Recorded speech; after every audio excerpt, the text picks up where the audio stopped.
Hey, everybody, come on in, come on in, come on in. Let's get it on. Come get some of this good stuff. Come on in here. Uh, Glad to have you back again. We're doing this daily series, and we're going to do it for quite a while. And I'm excited about it. I love doing these. It gives me energy. Like even when I'm doing other stuff during the day, when I can do these, it gives me extra energy because I feel like I'm investing in your success. I feel like I'm giving you something. I feel like I'm nudging you a little bit forward. And you don't have to have the crazy energy like me. I've just developed that over the years. But it's time for you to do something different. It's time for you to go to that next level. And if you're not coming here to go to the next level, I'm going to ask you and even implore you to go somewhere else. That's just the way it is. We don't want anybody's energy lagging where we're all trying to go. So once again, I'm going to give people a little bit of time to get in because I've got fussed at a couple of times saying I start too fast and I talk too fast or whatever. So I'm going to give it a couple more seconds. But I was posed another question, and I want to talk about that today. And yeah, I think it's an important one, actually. I think it's a really important one. So hope everybody's day is going well. It was kind of chilly yesterday. You know, I live in Houston, so we don't have a lot of cold weather. So when we do have cold weather, you got to kind of enjoy it. So I've been kind of enjoying the cold weather because I know as soon as these next few months come up, it's going to be hot like hell again. That's one of the things I had to get used to. I remember when I first moved to Houston, that first summer, and it was like 105 degrees outside with 100% humidity. And I'm like, how do people live like this? Is crazy. Because like where I'm from, it's still in Texas, but it was more woodsy. It's a lot more forest and stuff like that, you know, to block out some of the sun. But here it's just hot, flat, and it's almost all concrete. You might see some greenery every now and then. It's just, it was insane. And I'm like, do I really want to do this? Because I'm like, after a while, a few of those days, it's like you take a shower, you're fresh, you got your clothes on, everything, you get ready to go out, and as soon as you walk out the door, you start sweating. Boom, the sun hits you. I'm like, dang. So sometimes in the summer, you got to take 2 or 3 showers just to stay fresh. It's crazy. Now, some people have lived here all their lives, so I guess, you know, they got used to it, of course. But me, when I first came here, I'm like, I'm not sure if I made the right decision or not. But anyway, let's talk about, I was asked, what does it take to succeed as an entrepreneur? And it could be several steps. It could be several things. So I try to narrow it down to me personally, what I think it takes to succeed as an entrepreneur. And, you know, there's no right or wrong answer, just different opinions.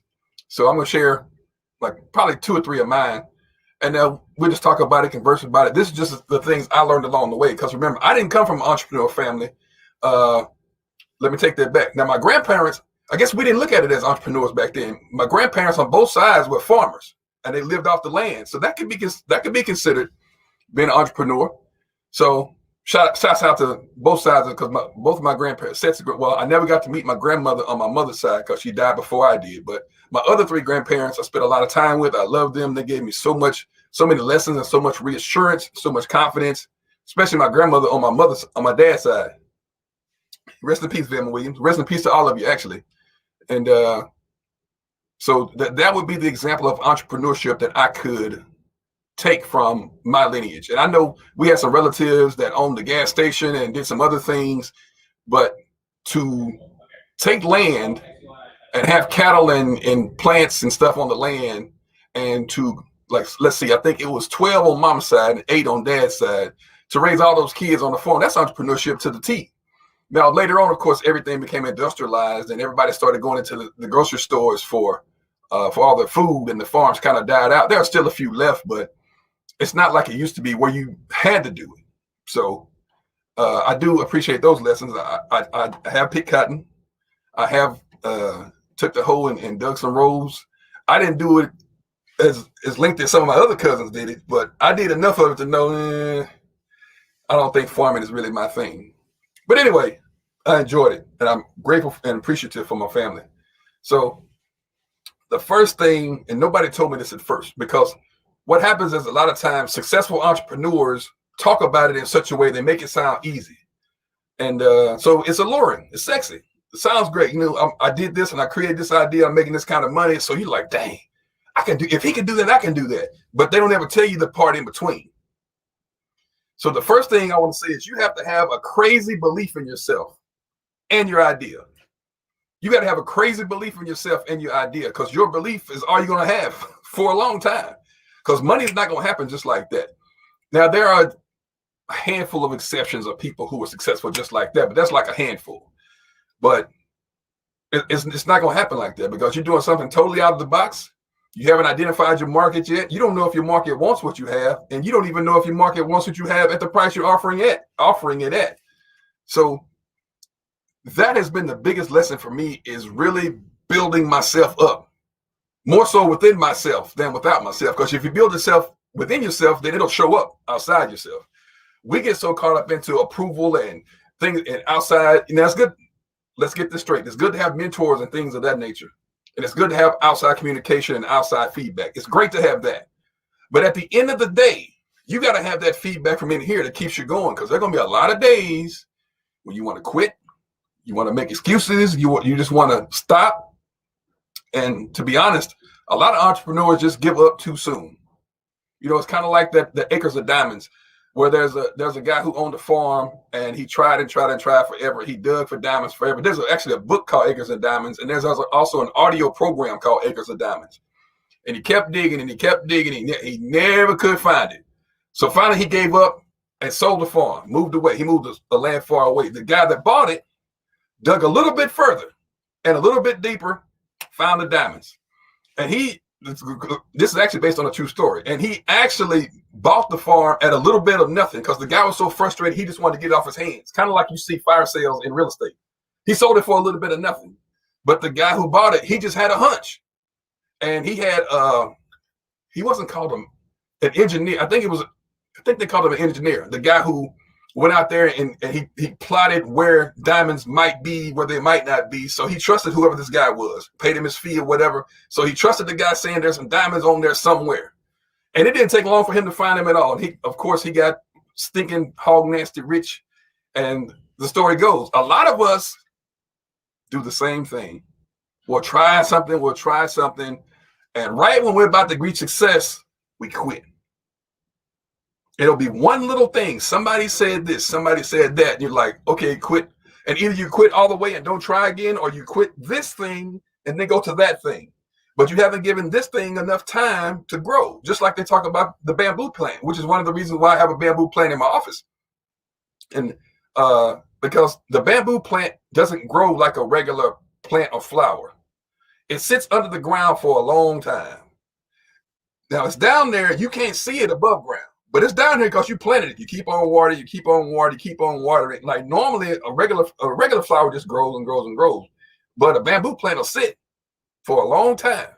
It just sit there. And after a while, you wake up one day and the bamboo plant is growing like this. Like it grows a crate when it finally penetrates the surface, it grows like nobody else's business. It grows fast. And that's the same way business happens.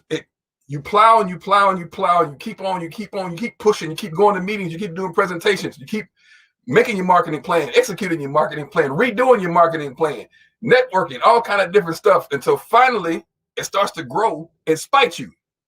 But a lot of us never make to that point where it's to spite you. And that's pretty sad. That happens a lot. And is there a time when it really is time to quit?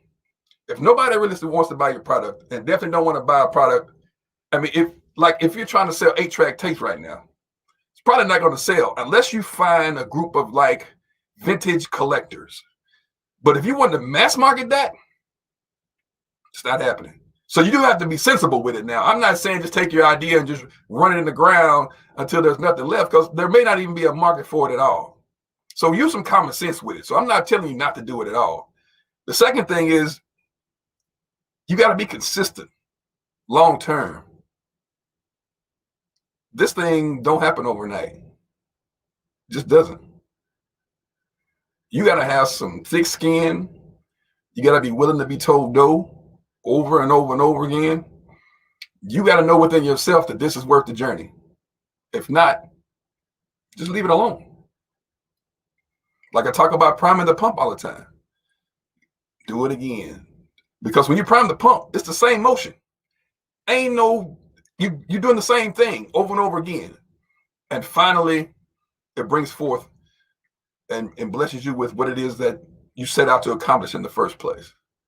The third thing is you got to be a borderline insane to do this stuff. It's easy to conform. Ooh, I hate that word. It give me the heebie-jeebies saying it. It's easy to conform. It's easy just to be normal. It's easy to fit in. But who do you know that's ever accomplished anything great that fit in? Don't happen. That's why people who don't conform stick out like a sore thumb. That's why they get ridiculed so much. That's why they get talked about so much. There are so many people that started trends, that started things that were laughed at. So many people. But those that sustain, the example I think about is Ray Charles. Because Ray Charles started out basically doing gospel music. A lot of soul singers and, rock star performers started out doing that. But when he started mixing rock and roll and gospel together, or basically using rock and roll lyrics with a gospel backdrop on beats and reverbs and all that kind of stuff, people lost their minds. Now, he wasn't the first person to do this, but he's one of the first ones that made it really, really popular to do so. So you know how much ridicule he had to go through until the tipping point. One day the tipping point hit and everybody looked around like, this is kind of cool. I won't go to hell for listening to this. He's actually kind of jamming. And then one person got it, 2 people got it, 5 people got it, 6 people got it, 10 people got it. But guess what kind of muscle he had to have in order for him to sustain that? Guess what kind of belief in himself he had to have to keep doing it? It was something on the inside that told him keep doing it until finally he arrived. And now he's one of the greatest entertainers ever. May he rest in peace. That was one of my dad's favorite artists. And I always liked, my dad got in a different mood when he listened to Ray Charles and B.B. King and those guys. He was jovial. He was happy. It filled his spirit, despite the fact, he's working hard every day, doing what he needs to do to provide for his family. That was his release. And that's why I'm attached to that music so much. So shout out to Ray Charles and everything you did for all of us. So just to recap, like today's gonna be a short, sweet one. Belief in yourself, consistency, and you got to be borderline insane. You got to go against the grain. You got to do something that's a little crazy. If not, you're just going to blend in. Like in marketing, look at everything online. Everybody is yelling online. Everybody's trying to get attention online. Everybody is. That's why you see so many stunts and so much crazy stuff that goes on. That's why the hip hop community came up with the word clout, because clout is nothing but trying to get attention above everyone else and trying to leverage somebody else's celebrity to get celebrity for yourself. It's a battle for attention. That's all it is. Everything on the internet is a battle for your attention. That's why advertising pretty much runs the internet. Every social media site, Twitter, Facebook, Instagram, LinkedIn, they make their money from advertisers giving them money to get the attention of the people on their platform. Advertising runs the whole thing. Advertising runs TV. Advertising runs cable. Everything is about attention. So you're going to have to make sure you can get the attention of the people who may want your product or service. It's all about attention.